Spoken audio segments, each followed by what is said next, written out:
Alors vous le savez, j'essaye toujours de créer auprès de certains d'entre vous une vocation pour peut-être se lancer en politique communale à un an des élections.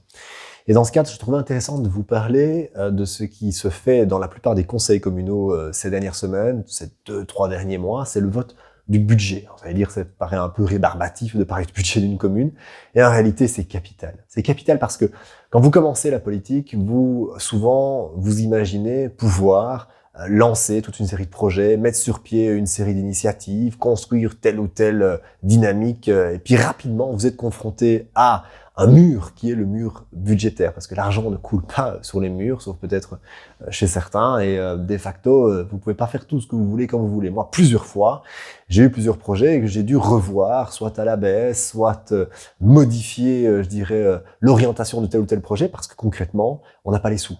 On n'a pas les sous, ou si on veut avoir les sous, il faudra alors qu'on augmente les impôts, qu'on vous demande donc à vous de payer plus d'impôts, et ça c'est quelque chose que je n'ai pas envie de faire, ou pas grand monde a envie de faire en réalité.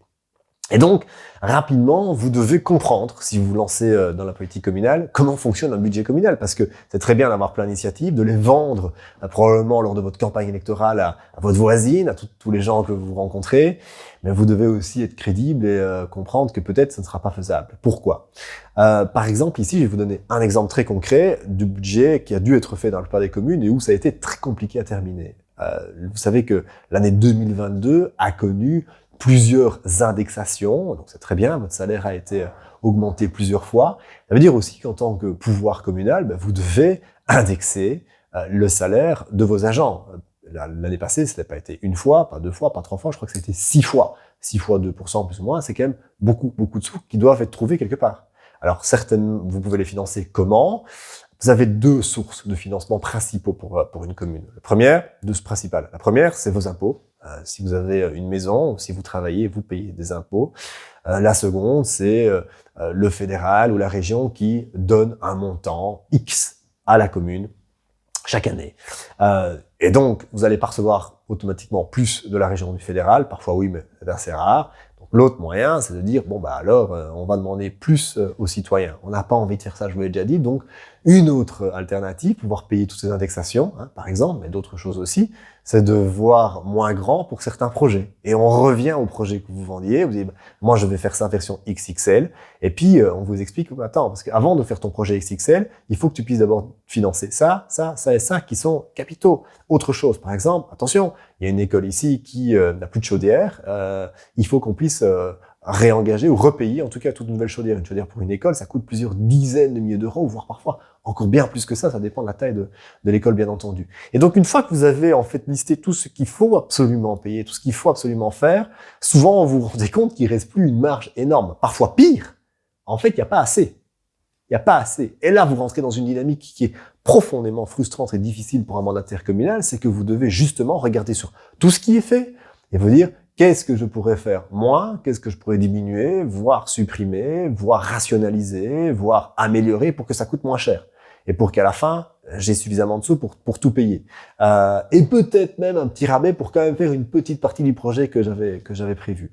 Ça, c'est évidemment dans le pire des cas. C'est pas toujours comme ça. Mais je reconnais que moi, depuis que je suis mandataire communal, on a régulièrement été confronté à une série de crises. Alors ici, c'est la crise énergétique. Avant ça, ça avait été les attentats, le Covid, une série d'éléments qui font que on doit aller chercher dans les finances communales et que de facto, les projets qu'on avait en tête ne sont peut-être pas aussi facilement implémentables que ça. Ce qui ne veut pas dire qu'on n'y arrive pas. Je prends par exemple, je vous parlais dans une précédente vidéo au CPS, on a pu rénover tant de la maison de repos, créer un restaurant de quartier, une épicerie sociale, déménager les services. Donc c'est faisable, mais ça vous demande souvent beaucoup plus d'huile de bras, de concertation et de travail que ça peut paraître. Derrière ça, ce sont des magnifiques expériences humaines aussi, c'est de bons parcours avec souvent des partenaires de coalition, où parfois c'est vrai c'est difficile, on se dispute parce qu'on n'a pas toujours la même vision politique de ce que certains voudraient faire et de ce que nous on voudrait faire.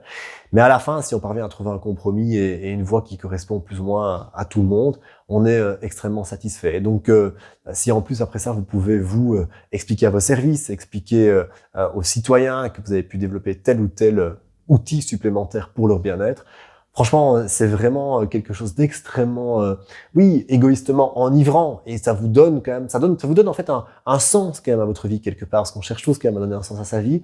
Il y a plein de manières de donner un sens à sa vie, mais celle-ci, au travers de la politique locale, très concrète, croyez-moi, ça vous donne véritablement un chouette sens et ça vous donne, en tout cas, l'impression d'un chouette travail accompli quand vous allez dormir le soir ou quand vous arrivez à la fin d'une mandature. C'est souvent d'ailleurs la raison pour laquelle la plupart des femmes et des hommes politiques, même s'ils ont beaucoup souffert au cours des 6 années de mandature, se représentent aux élections et ont à nouveau envie d'être candidats et de vous représenter.